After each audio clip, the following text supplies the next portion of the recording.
born.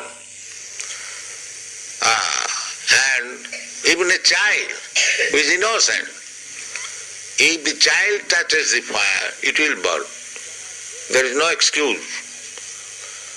You cannot say that the child is innocent, it does not know the effect of touching fire. She should be excused. No. Ignorance is no excuse. Especially, that is the state laws. You cannot say, suppose you have committed some criminal act, if you plead, my Lord, I did not know that after doing this act, I had to suffer imprisonment. So excuse me. No, that will be no excuse. You know or not know the law. If you have acted like that, you must suffer. This is going on. So we don't believe in the next life just to avoid this consequence. But that will not excuse us.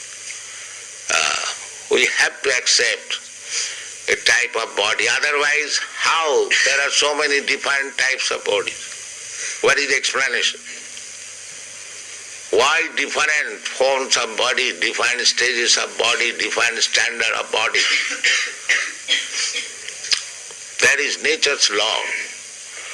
Therefore, this human form of life should be properly utilized. Not simply engaged in sense gratification like cats and dogs. That is not very responsible life.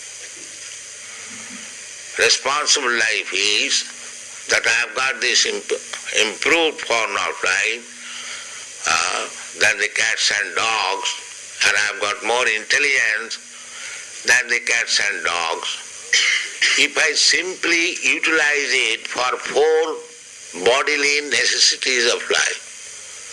4 bodily necessities of life means we require some eating. The cats, dogs, human being, or High Court judge or anyone, they require some eating.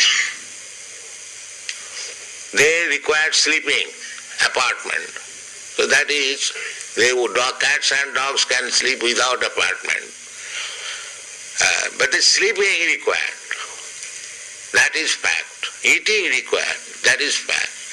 And sex life. That is also fact. And defense. That is also fact. But these things are common to the cats and dogs and man, human being. So what is the special feature of the human being?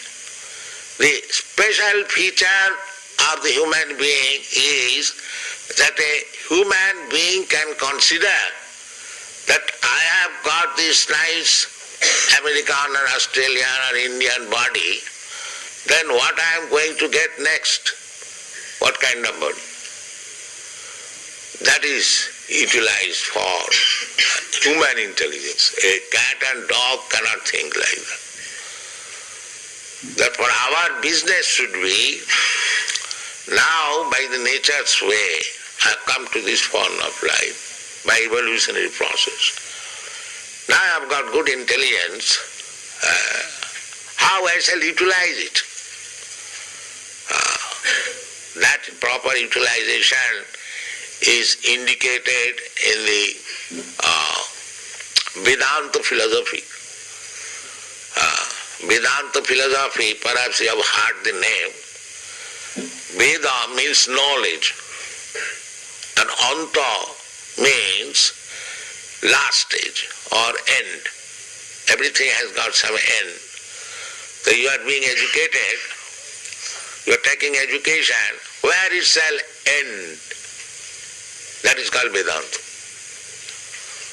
Where the ultimate point. The Vedanta philosophy says, that is Vedanta philosophy, ultimate knowledge. The ultimate knowledge, that is explained in the Bhagavad Gita. What is that ultimate knowledge? Vedaishta sadvai aham eva vidyam you are cultivating knowledge. The ultimate goal of knowledge, Krishna says, is to know me. Vedashta sadvai ahameva vedam. The whole knowledge is meant for understanding God. That is the end of knowledge. By progressive knowledge, you can make progress, but unless you do not come to the point to understand what is God, then your knowledge is imperfect. That is called Vedanta. Athata Brahma Jigyasa. This human form of life, nice facility, intelligence, just like Australia was undeveloped since the Europeans came here. It is now very developed, resourceful, because the intelligence has been utilized.